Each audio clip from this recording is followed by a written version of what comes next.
This is Mark Sports from MTC Media here live at Cap One, where the Georgetown Hoyas just defeated UMBC 100-71. It was a night of records and career highs, led by Caden Rice, who had a career high 34 points, a Georgetown record 10 made threes. He was hot. He shot 11 for 14 from the field, 10 for 12 from the three-point line. He got him in every way possible on swings off a ball reversal, coming off screens. He was contested. He was open. He was in the zone tonight. He even spoke about a little bit at the press conference that, when you get in the zone like that, you don't even think, things are in rhythm and you just let it go. And Coach Ewan talked about it. He had a bad game in South Carolina. He said he had told Caden that when you're a great shooter like he is, you can't have 0 for nights. And certainly Rice didn't have an 0 for night tonight. And he wasn't the only one. I mean, Ryan Mutombo came off the bench, and in 16 minutes, he had 15 points and 11 rebounds. Both are career highs. He also came back to the media room.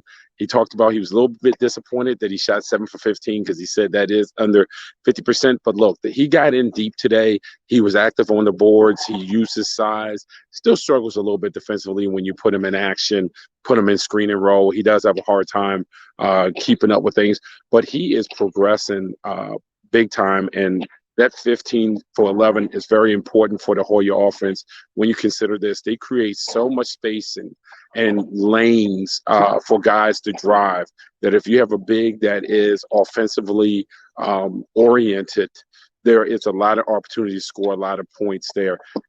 And those two are going to get the headlines. They weren't the only two. I mean, Dante Harris had a night that on any other night we would be talking about him. 13 points, 7 assists, and 6 rebounds. He was so good overall, along with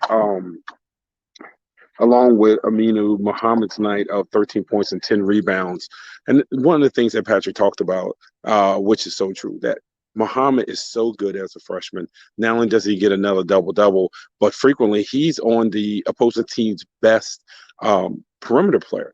You talk about being thought of highly as a freshman. Not only do they depend on him for his scoring, they depend on him for his creativity, his shot making, creating shots for other players. They're also depending on him to be one of their best on-ball defenders, if not their best all on-ball defenders every single night.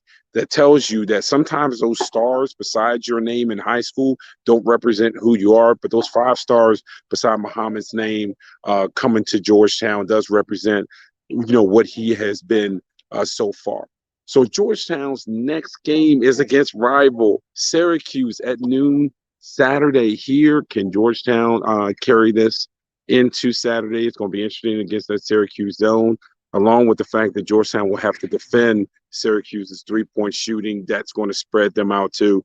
I wonder how big Georgetown can go, how big they can stay chasing those shooters around, and how much Patrick might go to a small lineup. But again, we're at Capital One.